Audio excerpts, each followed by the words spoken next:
Hello friends, welcome back to my YouTube channel CNC Guru Mahendra Verma. और मैं महेंद्र वर्मा आज फिर आपके लिए एक बहुत ही बेहतरीन वीडियो लेके आया हूँ। तो जल्दी से चैनल को सब्सक्राइब करें, बेल आइकन को प्रेस करें और दोस्तों मेरे सोशल मीडिया नेटवर्क को ज्वाइन करें, जिसका लिंक मैंने डिस्क्रिप्शन में दिया हुआ है।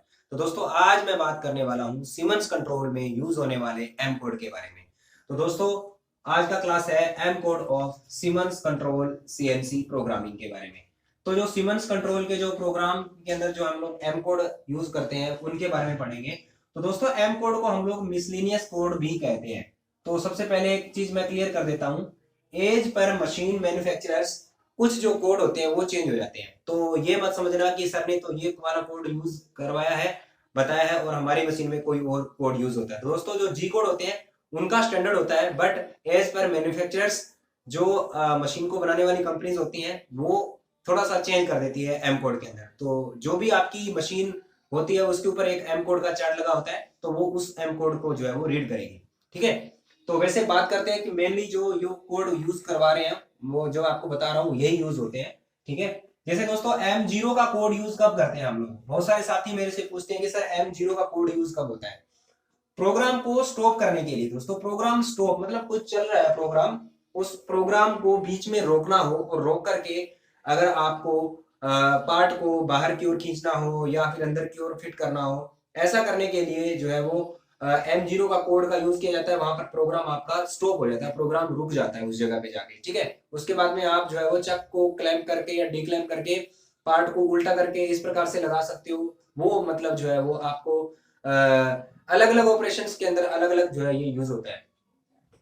M01 का यूज होता है दोस्तों ऑप्शनल स्टॉप के लिए। तो ऑप्शनल स्टॉप तो आपको मालूम ही है कि एक टूल चलने के बाद में जब कोई नेक्स्ट टूल आता है, अगर आप उसको रोकना चाहते हो तो इसके लिए जो कमांड यूज होगी वो M01 कोड यूज होता है। और मशीन में एक बटन होता है ऑप्शनल स्टॉप का, उसको भी आपको प्रेस करना होता है, तब आपका टूल एक टूल चलने के बाद में दूसरा टूल जो है वो रुक जाएगा। ठीक है, M02 के अंदर दोस्तों हम लोग एंड कर सकते हैं प्रोग्राम। बहुत सारी ऐसी मशीनें हैं जो M02 के अंदर जो है वो प्रोग्राम को एंड करती हैं।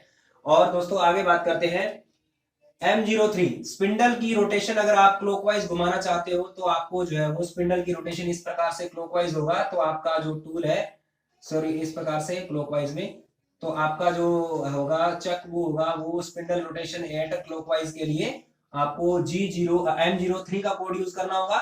और स्पिंडल रोटेशन एंटी क्लॉकवाइज के लिए आपको जो कोड यूज करेंगे वो आपका रहेगा M04 कोड यूज रहेगा आपका काउंटर क्लॉकवाइज के लिए। ठीक है, और घूमते हुए स्पिंडल को अगर आप रोकना है तो M05 का कोड लगाएंगे हम लोग स्पिंडल को स्टॉप करने के लिए। ओके, और उसके बाद में दोस्तों बात करते हैं हम लोग M07 high pressure coolant oil air और फ्लो हो सकता है ऑन यहाँ पे। ठीक है, हाई प्रेशर में अगर आपको कूलेंट ऑयल या फिर एयर को फ्लो करना हो तो M07 का कोड यूज करेंगे। और M08 कूलेंट को ऑन करने के लिए कोड होता है, कूलेंट को ऑन करना है। ठीक है, तो हम जो लोग जो है वो M08 का यूज करते हैं, कई मशीनों में M07 में भी यूज होता है। ठीक है, तो M09 का बात करेंगे तो कूलेंट को ऑफ करना है। अगर हमें कूलेंट को ऑफ करना है, बंद करना है, तो M09 का जो कोड है वो हम लोग लगाएंगे। M06 का कोड जो होता है दोस्तों ऑटो टूल चेंज, ज्यादातर ये VMC में यूज करते हैं M06 और टूल नंबर लगाते हैं तो ऑटोमेटिकली टूल आपका जो है वो चेंज हो जाता है। तो ऑटोमेटिकली टूल को अगर चेंज करेंगे तो M06 का कोड लगाएंगे। बात करते हैं M13 की। M13 का कोड जो होता है coolant and spindle on, coolant and spindle on clockwise. अगर आपको कूलेंट भी ऑन करना है और स्पिंडल को भी जो है वो, जैसे स्पिंडल ऑन होगा तुरंत की तुरंत आपका कूलेंट ऑन हो जाएगा, तो आप जो है वो M13 कोड का जो है इस्तेमाल करेंगे। उसके साथ में स्पिंडल ऑन और कूलेंट भी ऑन इकट्ठा हो जाए दोनों तो M14 का यूज करेंगे। ठीक है, तो ये दोनों कोड जो है वो बहुत सारे जगह पर दोनों कोड का इस्तेमाल किया जाता है ताकि कूलेंट भी ऑन हो जाए और जैसे स्पिंडल घूमेगा तुरंत आपका कूलेंट भी जो है वो ऑन हो जाएगा। उसके बाद में कोड आता है M19 का यूज होता है स्पिंडल ओरिएंटेशन कैंसिल के लिए। तो जैसे दोस्तों आप कई बार जैसे चक को छोटा बड़ा करना, आपको खोलना है, चक का जो सेट करना है, तो स्पिंडल आपका ना घूमे इसलिए ओरिएंटेशन को कैंसिल कर दिया जाता है, उसको जाम कर दिया जाता है।